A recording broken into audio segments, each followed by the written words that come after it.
जय माता दी। आप सभी को माघ मास गुप्त नवरात्रि की ढेरों शुभकामनाएं। प्रिय दर्शकों, आज के इस वीडियो में हम बात करेंगे माघ मास में होने वाले गुप्त नवरात्रि की।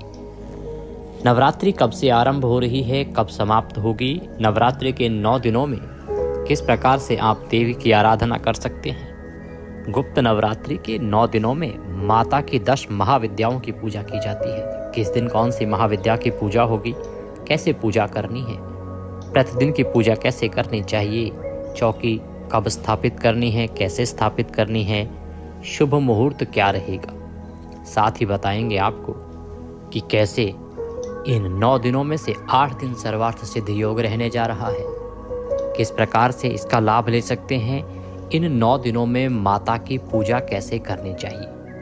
सामान्य जन अपने घर में माँ की पूजा इन 9 दिनों में किस प्रकार से करे, क्या विधि होनी चाहिए, क्या अर्पित करना चाहिए और क्या कार्य करके मनुष्य इन 9 दिनों में अधिकतम पुण्य प्राप्त कर सकता है या माता को प्रसन्न कर सकता है। इस प्रकार से संपूर्ण जानकारी आने वाली माघ गुप्त नवरात्रि के विषय में इस वीडियो के माध्यम से प्रदान की जाएगी।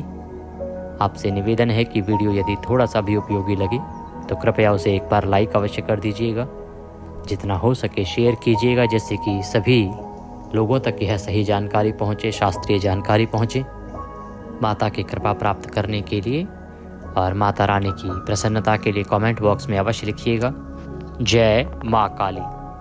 माँ काली, माँ कालरात्रि आप पर कृपा करेंगी और सदा आपकी रक्षा करेंगी। आप देख रहे हैं देवभूमि ज्योतिष संस्थान का प्रतिष्ठित यूट्यूब चैनल देवभूमि धार्मिक। हम यहाँ पर सभी व्रत और त्योहारों की सही शास्त्रीय जानकारी प्रदान करते हैं। ज्योतिष शास्त्र और पंचांग के आधार पर आपको बताते हैं कौन सी तिथि कब है, व्रत आदि कब करना है, क्या विधि है, क्या नियम है और क्या गलती नहीं करनी है। यदि आप सभी व्रत और त्योहारों की सही शास्त्रीय जानकारी पाते रहना चाहते हैं तो कृपया चैनल को सब्सक्राइब कीजिए और बेल आइकन को प्रेस कीजिए। अब आप हमारे साथ व्हाट्सएप के माध्यम से भी जुड़ सकते हैं। जुड़ना चाहते हैं तो वीडियो के अंत में एक नंबर आएगा 900 से, उस पर व्हाट्सएप मैसेज कीजिए, अपना नाम लिखिए, कहिए कि आप व्हाट्सएप पर जुड़ना चाहते हैं तो आपको व्हाट्सएप पर जोड़ दिया जाएगा। फिर सभी जानकारियां सीधे आपको व्हाट्सएप पर आती रहेंगी। आइए जानकारी आरंभ करते हैं। प्रिय दर्शकों, माघ मास की जो नवरात्रि है इसे गुप्त नवरात्रि कहते हैं। आप में से अधिकतर लोग जानते होंगे कि नवरात्रि वर्ष भर में 4 आती हैं। पहली आती है जब नव वर्ष की शुरुआत होती है चैत्र नवरात्रि में, तो चैत्र नवरात्रि प्रथम नवरात्रि कही है। उसके बाद आषाढ़ नवरात्रि जो गुप्त नवरात्रि होती हैं। तीसरी नवरात्रि जो ज्ञात नवरात्रि हैं वो आती हैं आश्विन मास में, जिसे हम आश्विन नवरात्रि कहते हैं, जो दिवाली से पहले और दशहरे के 9 दिन पहले आती हैं। और चौथी होती हैं माघ नवरात्रि जो माघ गुप्त नवरात्रि कही जाती हैं, जो आने वाली है। तो जो मुख्य अंतर है सामान्य ज्ञात नवरात्रियों में और गुप्त नवरात्रि में वो ये है कि जो 9 दिन होते हैं ज्ञात नवरात्रि के, उसमें माता के 9 स्वरूपों का पूजन किया जाता है। माता के जो 9 रूप हैं उनका पूजन होता है विशेष रूप से। परंतु ये जो गुप्त नवरात्रि होती हैं इनमें माता की 10 महाविद्याओं का पूजन होता है। माता की 10 महाविद्याएं जिनसे ये सृष्टि चलती है, ये 10 महाविद्याएं ही हैं जो संसार को चलाती हैं, जो उसका आधार है। उनका पूजन इन 9 दिनों में किया जाता है। एक समय जब शास्त्रों की जानकारी बहुत सामान्य लोगों तक नहीं थी, तब गुप्त नवरात्रि का उपयोग केवल वही लोग कर पाते थे जिन्हें उनका महत्व पता था, क्योंकि सामान्य मनुष्य को पता नहीं चलता था आ कब रही है और समाप्त कब हो रही है, और सामान्य मनुष्य को लगता था कि ये उनके करने के लिए है ही नहीं, क्योंकि इसे प्रमुख रूप से उस समय पर जो तांत्रिक लोग होते हैं, अघोरी लोग होते हैं, वो सिद्धि के लिए प्रयोग करते थे, या अन्य ज्ञानी जन जो लोग हैं, विद्वान लोग हैं, वो भी इन दिनों का लाभ अपनी साधना शक्ति को बढ़ाने के लिए करते थे। तो आम आदमी को लगता था कि शायद ये उनके करने का नहीं है। लेकिन जब समय परिवर्तन हुआ और परिवर्तन के साथ सही जानकारियां निकल के आने लगी तो पता लगा कि ये 9 दिन मनुष्य के जीवन के लिए बहुत कल्याणकारी हैं। यदि इन 9 दिनों में आप माता की आराधना करते हैं तो आपको अनंत पुण्य की प्राप्ति होती है। कारण क्या है? ऐसा नहीं है कि ये दिन केवल तांत्रिक विद्याओं के लिए या सिद्धि के लिए ही हैं। ये माता का आशीर्वाद प्राप्त करने के लिए भी उतने ही उपयुक्त हैं। सिद्धि वाले इसलिए सिद्धि कर पाते हैं क्योंकि इन दिनों पर माता अधिक प्रसन्न होती हैं। ये 9 दिन जो हैं वो माता की 10 विद्याओं को प्रसन्न करने के लिए उत्तम मुहूर्त और उत्तम नक्षत्रों के साथ आते हैं। परंतु माता की 10 महाविद्याओं की आवश्यकता सामान्य मनुष्य को भी उतनी ही है जितनी कि अन्य किसी को। क्या आपको शत्रुओं से रक्षा की आवश्यकता नहीं है? क्या आपको धन की आवश्यकता नहीं है? क्या आपको अच्छे स्वास्थ्य की आवश्यकता नहीं है? क्या आपको अच्छे जीवन की आवश्यकता नहीं है? ये सब ही तो देती हैं 10 महाविद्याएं। इसीलिए हमें गुप्त नवरात्रि में भी बहुत ही प्रसन्नता के साथ माता का अनुष्ठान करना चाहिए और दिल खोल के माता की पूजा करनी चाहिए। आइए अब बात करते हैं कि आपने पूजा करनी कैसे है और करना क्या है। प्रिय दर्शकों, जैसे आप ज्ञात नवरात्रि पर माता की चौकी लगाते हैं 9 दिन के लिए, चौकी के साथ कलश स्थापित करते हैं, जवारे बोते हैं और अखंड ज्योत जलाते हैं, वही सब आपको इस नवरात्रि पर भी करना चाहिए। पुण्य उससे अधिक प्राप्त होगा क्योंकि ये जो 9 दिन होते हैं ये विशेष होते हैं माता को प्रसन्न करने के लिए। तो जिस दिन प्रथम नवरात्रि हो उस दिन आपको सूर्योदय से पहले उठना चाहिए। उठने के बाद स्नान आदि कीजिए, स्वच्छ वस्त्र धारण कीजिए। शुभ मुहूर्त जो मैं अभी आगे बताऊंगा उस मुहूर्त में माता की चौकी स्थापित कीजिए, बाकी सभी स्थापनाएं कीजिए। सामग्री एक बार नोट कीजिए आपको क्या क्या सामग्री की आवश्यकता होगी, फिर मैं आपको इसकी स्थापना की विधि बताता हूँ, तदुपरांत हम आगे बढ़ेंगे। सामग्री के रूप में आपके पास माता की कोई तस्वीर या प्रतिमा होनी चाहिए। माता को स्थापित करने के लिए एक चौकी लीजिएगा, चौकी की आवश्यकता होगी। चौकी पर बिछाने के लिए लाल रंग का वस्त्र होना चाहिए। इसके अतिरिक्त माता को अर्पित करने के लिए रौली, मौली, पान, सुपारी, लौंग, इलायची, धूप, दीप, नैवेद्य जो है अलग अलग आएगा, और पुष्प की माला, फल ला सकते हैं आप, इत्र लेना है और एक लोटा तांबे का या पीतल का। ये सामग्री है जो प्रतिदिन प्रयोग में होगी। अगर आप स्थापना कर रहे हैं तो 9 दिन प्रयोग में लेनी। पान के पत्ते, प्रतिदिन एक एक पान का पत्ता आएगा। पुष्प जो है वो प्रत्येक दिन के अलग अलग होते हैं, इसीलिए जो प्रत्येक दिन की पूजा विधि में प्रत्येक दिन पर एक वीडियो अपलोड करता हूँ उसमें आपको बताऊँगा कि आज की पूजा विधि क्या है और क्या आपको माता को अर्पित करना चाहिए, तो उस पर ध्यान दीजिएगा। कलश स्थापित करने के लिए कलश की आवश्यकता होगी। आप मिट्टी का कलश ला सकते हैं या धातु का कलश घर में है तो उसको प्रयोग कर सकते हैं। यह कलश यदि तांबे का या पीतल का होता है तो बहुत उत्तम है। कलश में डालने के लिए एक चांदी का सिक्का हो तो बड़ा उत्तम रहेगा। इसके अतिरिक्त एक हल्दी की गांठ, एक सुपारी, थोड़ी सी दूर्वा ले लीजिएगा और अक्षत, ये सामग्री चाहिएगी जो हम कलश में डालेंगे। जवारे बोने के लिए, जो आप खेतड़ी बोते हैं, जवारे बोते हैं, उसके लिए एक मिट्टी का सकोरा लीजिएगा। ध्यान दीजिएगा कि बहुत सारे लोग प्लास्टिक के पात्र में जवारे बोते हैं, वो अनुचित है। प्लास्टिक के पात्र का प्रयोग आपको नहीं करना चाहिए। धातु के पात्र का प्रयोग कर सकते हैं परंतु वह भी उत्तम नहीं है। सबसे उत्तम जो होता है जवारे आदि बोने के लिए, खेतड़ी बोने के लिए, वो होता है मिट्टी का सकोरा। मिट्टी का जो बर्तन आता है एक गोल, तो वो लीजिएगा। साथ में थोड़ा सा रेता ले लीजिएगा, बालू ले लीजिएगा, या जो भी उपजाऊ मिट्टी आपके आसपास हो वह लीजिएगा। जौ बोने के लिए 50 ग्राम जौ बहुत रहेंगे। ये सामग्री जवारे आदि बोने के लिए आवश्यक होगी। आप अगर अखंड ज्योत जलाना चाहते हैं, 9 दिन तक दीपक जलाना चाहते हैं, तो उसके लिए एक बड़ा दीपक आपके पास होना चाहिए। पहले से है तो उत्तम है, अन्यथा आप नया ले सकते हैं। मिट्टी का ले सकते हैं या आप पीतल का ले सकते हैं। घी ले लीजिएगा, कम से कम 1 से 1.5 किलो घी लग जाएगा 9 दिनों के अंदर। तो ये सारी सामग्री है जो आपको समय से लेके रखनी है। सामग्री लेने के बाद जो पूजा का दिन जिस दिन आएगा उस दिन स्नान आदि से निवृत्त होकर स्वच्छ वस्त्र धारण करके सारी सामग्री को एक स्थान पर रखिएगा जहां आपने बैठ के पूजन करना है, जहां आपने माता की चौकी स्थापित करनी है, जो उपयुक्त स्थान है उस स्थान पर सारा सामान रखिए और पूर्व दिशा की ओर मुख करके बैठ जाइए। एक लोटा जो है तांबे का, उसमें पहले थोड़ा गंगा जल भरिएगा, फिर शुद्ध जल भरिएगा और उस जल से फूल के माध्यम से उस सामग्री पर और उस स्थान पर जहाँ बैठ के आपने पूजन करना है ना, वहाँ पर जल के छींटे दीजिएगा। ओम पवित्रो पवित्रवांग सर्वांग वस्तांगतोपि वाम यह स्मरेत पुंडरीकाक्षं सवयंतरः शुचि ओम पुनात्मा पुनात्मा पुनात्मा। इस प्रकार से जल के छींटे देके आपने स्थान को शुद्ध किया है, पवित्र किया है। अब आप चौकी लगाइए, चौकी को बिछाइए, उस पे लाल रंग का वस्त्र है, लाल रंग का वस्त्र जो कपड़ा है उसको बिछाइए, उसको चारों तरफ से मौली से बांध सकते हैं। तदुपरांत माता की जो तस्वीर आपके पास है या प्रतिमा है उनको लीजिए और विराजमान कीजिए।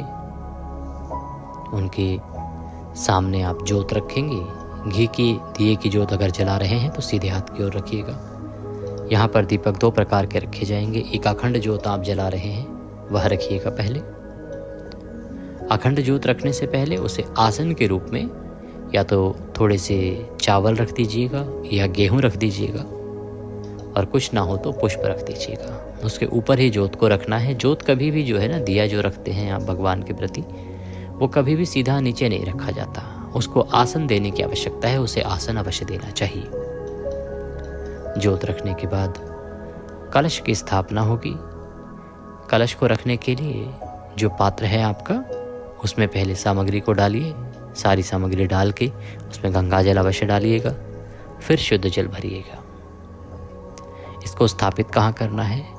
इसको आप नीचे स्थापित कर सकते हैं, चौकी पर स्थापित कर सकते हैं। जो अब क्योंकि आपकी चौकी कितनी बड़ी है, कितना जगह है उस पर, उसको देखना होगा। जब आप कलश को रखेंगे तो कलश को अगर नीचे रख रहे हैं, कहीं भी रख रहे हैं, तो वहाँ पर थोड़े से चावल या गेहूं आदि रख के उसके ऊपर कलश को स्थापित कीजिएगा। आसन देकर ही स्थापित कीजिएगा। यह इसका एक और उत्तम स्थान ये होता है कि जो आप जवारे बोते हैं ना, खेतड़ी आदि बोते हैं, उस पात्र के बीच में भी इसको रख सकते हैं, क्योंकि जवारे इसके चारों तरफ से निकल के आएंगे। इस प्रकार से भी कलश स्थापना कर सकते हैं आप।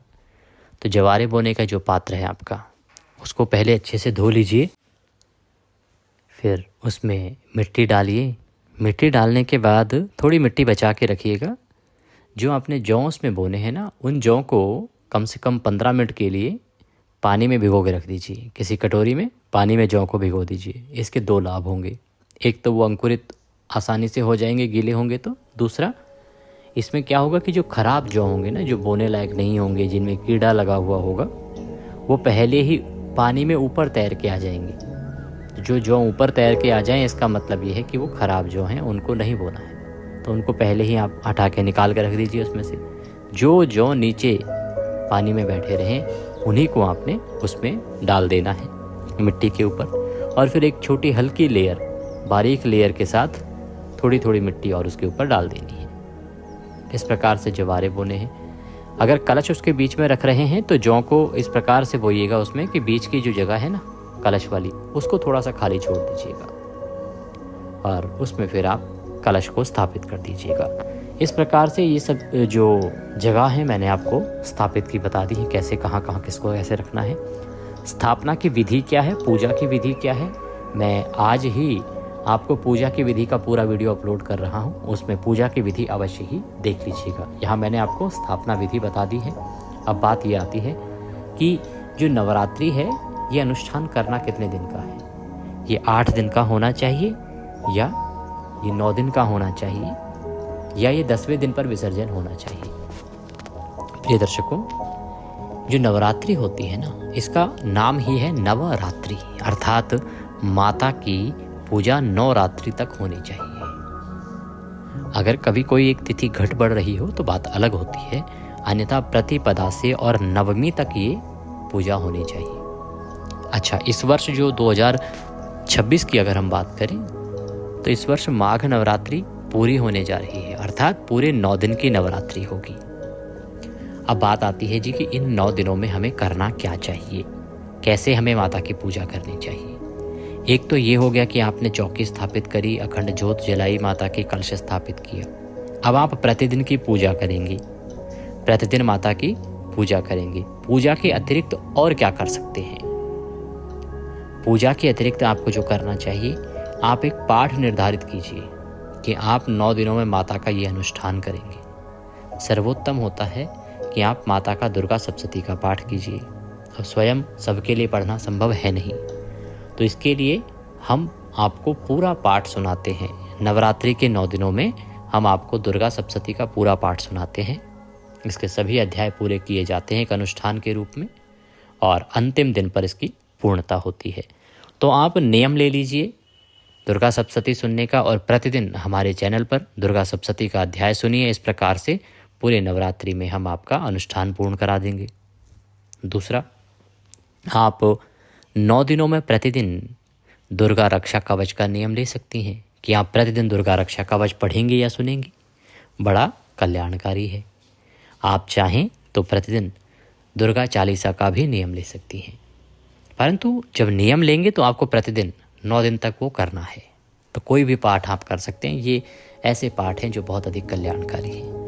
दुर्गा रक्षा कवच की बात करें तो दुर्गा रक्षा कवच भी मैंने अपने चैनल पर अपलोड किया है, और आज फिर से वो अपलोड हो जाएगा क्योंकि कल से नवरात्रि है, और नवरात्रि पर आपको दुर्गा रक्षा कवच सुनने को मिलेगा। मैं अपने चैनल पर हिंदी और संस्कृत दोनों में ही अपलोड करता हूँ। आप एक ही वीडियो में संस्कृत और हिंदी भी सुन सकते हैं, या केवल हिंदी का अलग से वीडियो भी है, उसको भी सुन सकते हैं। प्रतिदिन आप यह रक्षा कवच सुन सकते हैं। तो प्रतिदिन 9 दिन का नियम रहेगा। स्नान आदि कीजिए, स्वच्छ वस्त्र धारण कीजिए, जो चौकी स्थापित की है वहाँ पर विधि विधान से देवी की पूजा कीजिए। प्रतिदिन का वीडियो मैं आपको भेजता रहूँगा यूट्यूब पर, और अगर आप व्हाट्सएप पर रहेंगे तो व्हाट्सएप पर भी मैं आपको भेजता रहूँगा प्रतिदिन की पूजा की जानकारी। पूजा कीजिए, पूजा करने के बाद अपना पाठ सुनिए। अगर दुर्गा सप्तशती सुन रहे हैं तो आप हमारे चैनल पर सुनिए। आप रक्षा कवच सुन रहे हैं तो वो भी सुन सकते हैं, या स्वयं पढ़ रहे हैं तो स्वयं भी पढ़ सकते हैं। इस प्रकार से नियम पालन कीजिए। अब व्रत की बात आती है। व्रत इसमें भी आप जोड़े से रख सकते हैं, अर्थात पहले 2 रख सकते हैं, अंतिम 2 रख सकते हैं, या पहला और आखिरी रख सकते हैं। और आप चाहें तो पूरे 9 दिन के व्रत भी रख सकते हैं, बहुत उत्तम होते हैं। इससे एक शक्ति जागृत होती है। जब 9 दिन माता का अनुष्ठान करते हैं ना आप, तो आपके अंदर एक पॉजिटिव एनर्जी आती है, एक सकारात्मक ऊर्जा का संचार होता है, एक शक्ति जागृत होती है। इसीलिए ये बड़ा कल्याणकारी होता है। ये जो 9 दिन होते हैं बड़े ही विशेष होते हैं। इस वर्ष तो ये सर्वार्थ सिद्ध योग के साथ आ रहे हैं, इसीलिए अत्यंत ही कल्याणकारी हैं। इसका भरपूर लाभ लीजिए। मैं अगले ही वीडियो में आपको पूजा विधि बताने जा रहा हूँ। उस पूजा विधि को ध्यान से देखिएगा, क्योंकि यहाँ बताऊँगा तो वीडियो बहुत बड़ा हो जाएगा।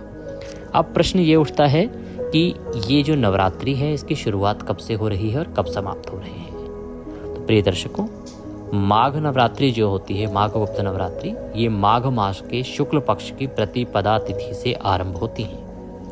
और माघ मास के शुक्ल पक्ष की जो प्रतिपदा तिथि है, ये इस वर्ष 2026 में 19 जनवरी दिन सोमवार को सूर्य के मुख से रहेगी। 18 को अमावस्या है और 19 जनवरी को है प्रतिपदा। इसी दिन से गुप्त नवरात्रि की शुरुआत हो जाएगी। तो 19 तारीख को प्रतिपदा का पहला नवरात्रि होगा, 20 को दूसरा होगा। इस प्रकार से एक एक करके इसकी समाप्ति होने जा रही है 27 जनवरी को। 27 जनवरी को नवमी रहेगी, दिन रहेगा मंगलवार का। अष्टमी रहेगी 26 जनवरी की, जिस दिन आप गणतंत्र दिवस भी मनाएंगे। तो इन 9 दिनों में विशेष रूप से पूजन कीजिएगा। चौके का विसर्जन कैसे करना है, 9वें दिन करना है, 10वें दिन करना है, ये बताऊंगा। साथ ही आपको अगली वीडियो में ये भी बताऊंगा कि जो लोग अष्टमी करते हैं उनको क्या चौकी अष्टमी को ही उठा देनी चाहिए, या उसके बाद 9वीं करके और 10वीं को उठानी चाहिए। क्या विधान है चौकी को उठाने का, शास्त्र क्या कहते हैं, ये जानकारी भी आपको अगली वीडियो में प्रदान करूंगा।